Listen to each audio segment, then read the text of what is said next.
Hello student, my name is Jayesh Thakur, TO and sun private ITI Chandkhuri trade electrician. आज का हमारा जो नया टॉपिक है प्रत्यावर्ती धारा सिद्धांत, ठीक है ना। जैसे हमने अभी इलेक्ट्रीशियन फर्स्ट ईयर का कवर कर रहा है, उसी प्रकार से हम देख रहे हैं कि जो प्रत्यावर्ती धारा सिद्धांत है वो किस प्रकार से यहाँ पर काम करता है, ठीक है ना। वो चीज़ों के बारे में हम यहाँ पर पढ़ेंगे।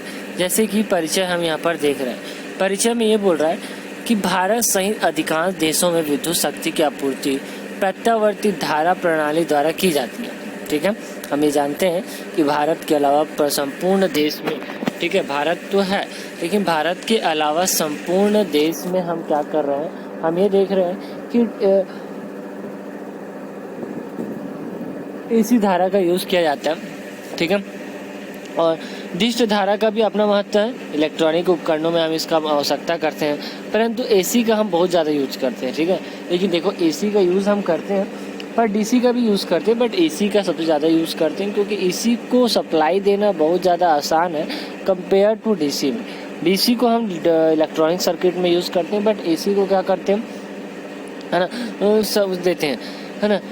वोल्टेज अपचयन वही है कि हम लोग क्या करते हैं, इसकी मुख्य विशेषता यह है कि हम इसे या तो स्टेप अप कर सकते हैं, स्टेप डाउन कर सकते हैं, है ना। तो हम क्या करेंगे, इसका भी जो इस अध्याय में जो हम लोग पढ़ रहे हैं वो हम इस पर आधारित संबंधों के नियमों के बारे में पढ़ेंगे, ठीक है। जैसे हम ये जानते हैं कि भारत है, भारत में हम एसी यूज़ करते हैं, अमेरिका में भी एसी यूज़ करते हैं, बट डीसी हम एक इलेक्ट्रॉनिक कंपोनेंट में यूज़ करते हैं। सप्लाई के पर्पज़ से हम यहाँ पर क्या करते हैं, देखते हैं, ठीक है। सप्लाई के पर्पज़ से हम यहाँ पर जो यूज़ होता है, हम अधिकतर हम यहाँ पर देखते हैं कि एसी सबसे ज़्यादा महत्व। हमने पिछले क्लास में भी पढ़ा हुआ है कि एसी कितने प्रकार का होता है, फिर धारा कितने प्रकार का होता है ना, सॉरी, धारा कितने प्रकार का होता है। हम जानते हैं कि धारा जो होता है वो दो प्रकार का होता है, एक प्रत्यावर्ती धारा होता है, दूसरा दिष्ट धारा होता है, ठीक है ना। पहला होता है प्रत्यावर्ती धारा होता है और दूसरा होता है दिष्ट धारा होता है। तो प्रत्यावर्ती धारा क्या होता है, वही है, हम सबसे कॉमन है और सबसे आसान परिभाषा इसकी यही है कि प्रत्यावर्ती धारा क्या कहलाता है। प्रत्यावर्ती धारा उसे कहते हैं जिसका मान समय के साथ, वही जिसका मान समय के साथ परिवर्तन होता है, मतलब वो समय के साथ परिवर्तन होते रहता है, ठीक है। वही क्या कहलाता है, एसी धारा कहलाता है, ठीक है। जो समय के साथ क्या होते रहते हैं, परिवर्तन होते रहते हैं, वही क्या कहलाता है, एसी धारा कहलाता है, ठीक है। ये चीज़ जैसे इसका हो सकता है इस प्रकार से होता है, ठीक है। जैसे यहाँ पर देखो, है ना, यहाँ पर इसका जो अंत होता है इस प्रकार से, ये इस प्रकार से होता है, समय के साथ बदल रहा है। और धारा का शेप या तो वर्गाकार हो सकता है या फिर तरंगनुमा भी हो सकता है। ऐसा नहीं कि ये पूरा इस प्रकार से ही हो, है ना, या तो वो वर्गाकार इस प्रकार से भी हो सकता है, या से वो इस प्रकार से ऐसा यहाँ पर हो सकता है, ठीक है। तो ये आपको याद रखना है। बट जो परिभाषा वही है कि इसका मान और प्रवाह समय के साथ क्या होता रहता है, परिवर्तन होता रहता है, वही हमारा क्या कहलाता है, प्रत्यावर्ती धारा कहता है। और प्रत्यावर्ती धारा जो या तो जैसे या तो वोल्टेज समय के साथ परिवर्तन होता है या धारा समय के साथ परिवर्तन होता है, तो इस प्रकार से यहाँ पर यह होता है, परिवर्तित होते रहता है ना। तो हम देख लिए होता है इसका अल्टरनेटर, ऑसिलेटर आदि द्वारा उत्पन्न की जाने वाली विद्युत धारा एसी धारा होती है। अल्टरनेटर के द्वारा, ऑसिलेटर के द्वारा हम जो उत्पन्न करते हैं वो हमेशा विद्युत धारा होता है, ठीक है। क्योंकि इसका जो यूज़ किया जाता है वो मशीनों के प्रचालन को आसान बनाता है, ठीक है। डीसी धारा देखते हैं। डीसी धारा में क्या हो जाता है, जो समय के साथ परिवर्तन नहीं रहता है, ठीक है, जिसमें धारा का मान समय के साथ नियत रहता है ना, डीसी धारा कहलाता है।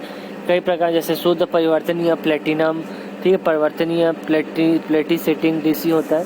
इस प्रकार का यहाँ पर कहते हैं पल्सेटिंग डीसी कहते हैं उसे, पल्स के द्वारा होता है, परिवर्तन होता है जो एक समान होता है। इस प्रकार का जो धारा होता है, जैसे यहाँ पर आप लोग को दिख रहा है ना, यहाँ पर देखो, है ना। तो इस प्रकार से जो यहाँ पर दिख रहा है तो वही है कि सेल, बैटरी, डायनेमो, हम इससे जो विद्युत हमें प्राप्त होता है वो हमेशा डीसी होता है। जैसे एसी के लिए हम अल्टरनेटर, ऑसिलेटर, उसी प्रकार से हम यहाँ पर जो होता है वो सेल, बैटरी, डायनेमो आदि के द्वारा यहाँ विद्युत धारा के डीसी का प्रयोग हम यहाँ पर करते हैं, ठीक है, आदि में यहाँ पर किया जाता है। देख लेते हैं, देखो ये बहुत मोस्ट इम्पॉर्टेंट यहाँ पर चार्ट है आपके लिए कि आपको ये चार्ट समझना है, ठीक है। जैसे कि देखो तरंग कैसा होता है, प्रत्यावर्ती धारा का तरंग कैसा होता है, यहाँ पर आप देख सकते हो कि जो समय के साथ परिवर्तन होता है, दृश्य धारा समय के साथ परिवर्तन नहीं होता है, चाहे वो वोल्टेज हो या फिर चाहे वो करंट हो।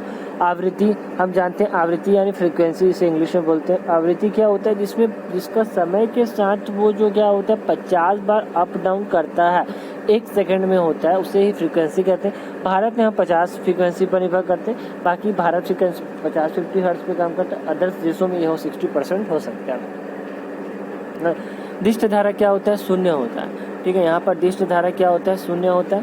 तो ये याद रखना कि दृश्य धारा यहाँ पर शून्य, दृश्य धारा में यहाँ पर शून्य था, फ्रीक्वेंसी नहीं होता है। ठीक है, इसलिए हम उसको ट्रांसफार्मर में यूज नहीं करते हैं। ठीक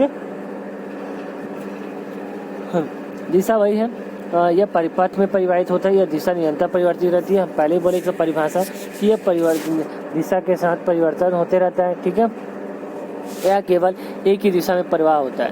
क्या होता है, एक ही दिशा में यहाँ पर प्रवाह होता है।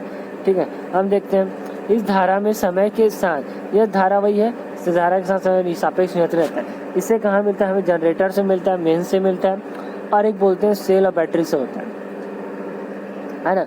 पावर फैक्टर इसका 1 होता है, इसका 1 के मध्य होता है, 0-1 होता है, पूर्णतः 1 नहीं होता है, इसका हमेशा 1 होता है। तो याद रखना कि जो पावर फैक्टर होता है वो 0 से 1 होता है और इसका हमेशा 1 होता है। ठीक है, तो ये चीज़ें आप लोग को याद रखना कि पावर फैक्टर जो होता है वो हमेशा 1 के मध्य होता है, 0-1 से मध्य होता है, और इसका पावर फैक्टर हमेशा 0 हमेशा 1 रहेगा। ठीक है, इलेक्ट्रॉन एक ही दिशा में विचरण करते हैं, बदलते हैं। देखो याद रखना, इसका जो पावर का फॉर्मूला होता है VI cos phi होता है, और यहाँ पर फॉर्मूला जो होता है P = VI होता है। ठीक है, P = VI होता है, याद रखना P = VI cos phi होता है, यहाँ पर P बराबर क्या हो जाता है, VI होता है। ठीक है, यहाँ पर होता है। ठीक है, फार्मूला ज्ञात तरंग में त्रिभुजा का वर्गाकार आदि होता है, ये शुद्ध पल्सेटिंग होता है, जैसे अभी हम लोग पढ़े हैं कि शुद्ध होता है। ट्रांसफार्मर, ये ट्रांसफार्मर में काम करता है। यहाँ पर ट्रांसफार्मर डीसी जो होता है, ट्रांसफार्मर में डीसी कभी काम नहीं करता है, तो ये मोस्ट इम्पॉर्टेंट है, इसको आपको समझना है कि यहाँ पर काम करता है कि नहीं करता है। ठीक है, हाँ, अब यहाँ पर हम एक पॉइंट, मोस्ट इम्पॉर्टेंट पॉइंट यहाँ पर हम पढ़ रहे हैं कि डीसी की अपेक्षा एसी के गुण, एसी के क्या क्या गुण होते हैं वो चीज़ें हम यहाँ पर पढ़ेंगे। ठीक है, ये चीज़ों को आपको यहाँ पर याद रखना। क्या होता है, निम्न लागत का परासरण ट्रांसमिशन एट लो कॉस्ट। देखो एसी में क्या होता है कि हम परासरण का कॉस्ट बहुत ही कम होता है, बट एसी को उच्च वोल्टता परासित किया जाता है, जिसके कारण लाइन विद्युत धारा का मान कम होता है, और मान कम होने से तार प्रयोग किया जाता है। इस प्रकार एसी पर तांबे एल्युमिनियम कम रहता है और परासरण लागत घट जाता है। मतलब इसमें क्या होता है कि हम जो निम्न लागत बहुत कम होता है एसी में जब हम जो यूज़ करते हैं, बट जो हमारा उसमें होता है उसमें ज़्यादा होता है। उच्च वोल्टेज का उत्पादन, एसी का उत्पादन 33,000 वोल्ट तक किया जाता है, जबकि डीसी का उत्पादन सामान्यतः केवल 650 वोल्ट तक ही किया जाता है। ठीक है, तो ये चीज़ों को याद रखना है कि एसी का जो उत्पादन करते हैं वो हम 33,000 वोल्ट तक करते हैं, बट डीसी का उत्पादन हम 650 वोल्ट तक के लिए किया जाता है। ठीक है ना, तो ये चीज़ों को याद रखना। एसी का जो वोल्टेज होता है वो 650 वोल्ट तक करते हैं, सॉरी 33,000 वोल्ट तक करते हैं, और डीसी का जो उत्पादन होता है वो 650 वोल्ट तक ही करते हैं। ठीक है, सरल वोल्टेज परिवर्तन है ना। एसी में क्या होता है, हम उसे आसानी से वोल्टेज परिवर्तन कर सकते हैं, बट डीसी में ऐसा पॉसिबल नहीं होता, तो इसलिए हम एसी में रोटरी बूस्टर के घटाने प्रतिरोधक का उपयोग करते हैं, पर्याप्त मात्रा में विद्युत व्यय होता है। ठीक है, तो यहाँ पर याद रखना कि न्यूनतम करने के लिए, ज़्यादा करने के लिए हम क्या करते हैं, परिवर्तन कर सकते हैं। इसके लिए ट्रांसफार्मर का प्रयोग किया जाता है, परंतु यहाँ पर रोटरी बूस्टर का प्रयोग एसी को कम या ज़्यादा करने के लिए किया जाता है, बट आसानी से वो नहीं होता है, उसमें बहुत ज़्यादा एनर्जी व्यय होता है। ठीक है, तो ये चीज़ों को आप लोगों को यहाँ पर याद रखना है, ये पूरा चार्ट आप लोगों को यहाँ पर याद रखना है। ठीक है, हाँ, सरल उपकरण संरचना। देखो एसी मोटर्स, एसी क्या होता है कि इसका संरचना बहुत ही आसानी से हो जाता है, परंतु देखो एसी मोटर्स और एसी उच्चरित उपकरणों का डीसी मोटर और डीसी उपकरणों की अपेक्षा सरल होता है। एसी मोटर्स और उसकी आकार के डीसी मोटर्स की अपेक्षा अधिक शक्तिशाली होता है। एसी मोटर्स एवं अन्य एसी चलित उपकरणों को अधिक संरक्षण की आवश्यकता नहीं होती है। कहने का मतलब ये बोल रहा है कि जब देखो डीसी मोटर जो हमारा होता है उसका संरचना बहुत ही आसानी होता है। ठीक है, बहुत आसान होता है, बट डीसी मोटर का संरचना बहुत ही ज़्यादा कॉम्प्लिकेटेड होता है, जैसे कि उसमें बहुत ज़्यादा सर्किट लगे होते हैं, ठीक है ना, ये चीज़ें। बट शक्तिशाली तो हम ये बोल सकते हैं एसी मोटर्स हमारा शक्तिशाली होता है, ठीक है, उनको उसके अधिक अनुरक्षण की आवश्यकता नहीं होती, तो एसी मोटर्स को अधिक अनुरक्षण की आवश्यकता यहाँ पर नहीं होती है, बट डीसी मोटर को बहुत ज़्यादा अनुरक्षण की आवश्यकता होती है। तो जब भी हमें मेंटेनेंस की ज़रूरत पड़ती है तो हमें एसी को ज़्यादा यहाँ पर देखना पड़ता है, ठीक है। हाँ, दूसरा पॉइंट हम ये देखते हैं, सरलता से डीसी में परिवर्तन किया जाता है। देखो एसी को क्या कर सकते हैं, जैसे हमें क्या बोलते हैं, हम डीसी को एसी में परिवर्तन करते हैं, एसी को डीसी में परिवर्तन करते हैं, बट एसी को हम आसानी से डीसी में परिवर्तन कर सकते हैं, क्योंकि उसमें एक सिंपलेस्ट रेक्टिफायर एक सर्किट लगाना पड़ता है और ज़्यादा कुछ नहीं करना पड़ता। बट डीसी को एसी परिवर्तन करने के लिए हमें क्या करना पड़ता है, बहुत ज़्यादा, ठीक है। देखो परिवर्तन क्या होता है, एक सिलिकॉन कंट्रोल रेक्टिफायर एसी को से डीसी परिवर्तित कर सकते हैं, बट डीसी को लगाने के लिए डीसी के लिए बहुत ज़्यादा इंपॉर्टेंट बहुत सारे सर्किट द्वारा लगाना पड़ता है। इसलिए हम क्या कर देखते हैं कि एसी जो होता है बहुत अच्छा गुण पाया जाता है, उसको हम आसानी से यूज़ कर सकते हैं, 5 गुण पाया जाता है, उसके बारे में हम लोगों ने यहाँ पर डिस्कस किया, ठीक है। डीसी की अपेक्षा एसी के अवगुण, देखो गुण देखते हैं। अब एसी का अवगुण क्या होता है,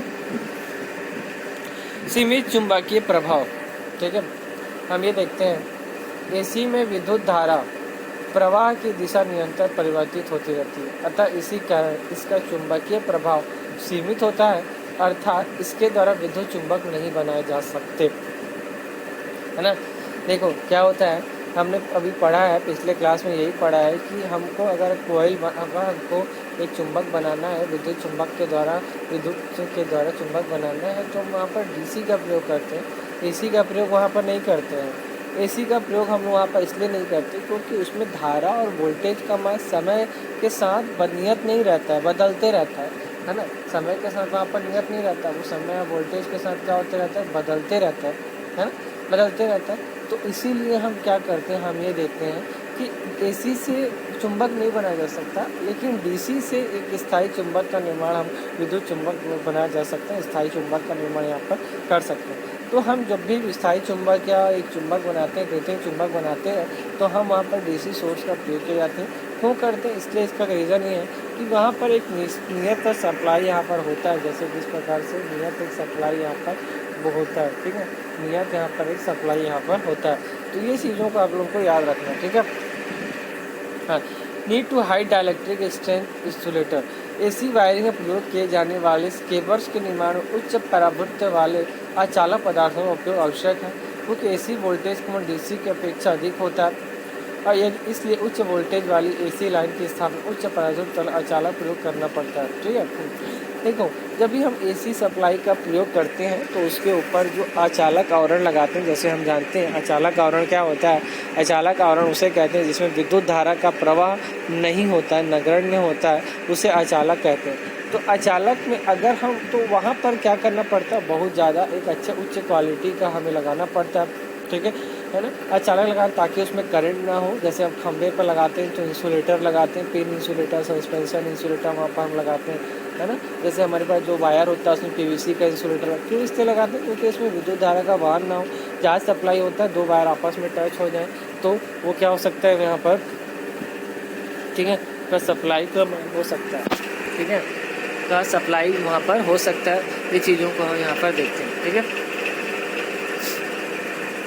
ना। तो यहाँ पर हम देखते हैं चीज़ों को वहाँ पर समझते हैं, है ना। तो इसी प्रकार से हम क्या करते हैं कि वहाँ पर अचालक पदार्थों का यूज़ हम यहाँ पर करते हैं, ठीक है। भू संयोजन की आवश्यकता, देखो एसी में क्या होता है, भू संयोजन की आवश्यकता होती है। जैसे हम जानते हैं किसी भी एसी पदार्थ जो मनुष्यों के संपर्क में आता है, वहाँ पर हम क्या करते हैं कि एक चीज़ देखते हैं कि वहाँ पर एक ये बोला जा सकता है कि वहाँ पर अर्थ करने की आवश्यकता होती है। विदाउट अर्थ आप वहाँ पर उस चीज़ों को एम्प्लीफाई नहीं कर सकते, क्योंकि अर्थ से ही आप अर्थ करके ही आप क्या कर सकते हैं उसको, ठीक है, आप अर्थ करके ही उसको बचा सकते हैं, ठीक है। तो भू संयोजन की आवश्यकता होती है। अगर आप लीकेज करंट कहीं पर है तो भू संयोजन करके आप उसको क्या कर सकते हैं, बचा सकते हैं, ठीक है। एसी बैटरी, एसी के द्वारा विद्युत लोपन, विद्युत शोधन, बैटरी चार्ज, इलेक्ट्रॉनिक पर अनेक कार्य आदि अनेक कार्य नहीं किए जा सकते, परंतु एसी को डीसी परिवर्तित कर कार्य किए जा सकते। ठीक है, एसी के द्वारा विद्युत लेपन नहीं कर सकते, धातु शोधन नहीं कर सकते, बैटरी चार्जर नहीं कर सकते, बट ये तो है। बट एसी को डीसी में बदल के बहुत से ऐसे काम है जो हम करते हैं। ठीक है, जैसे आर्क लैंप सिनेमा प्रोजेक्टर, ये सब चीज़ें हम क्या करते हैं यहाँ पर करते हैं। ओके, आज तक का यहीं पर। अगर आपको वीडियो अच्छा लगा हो तो लाइक करना, अगर कुछ भी ना समझ में आए तो मुझे कमेंट करना।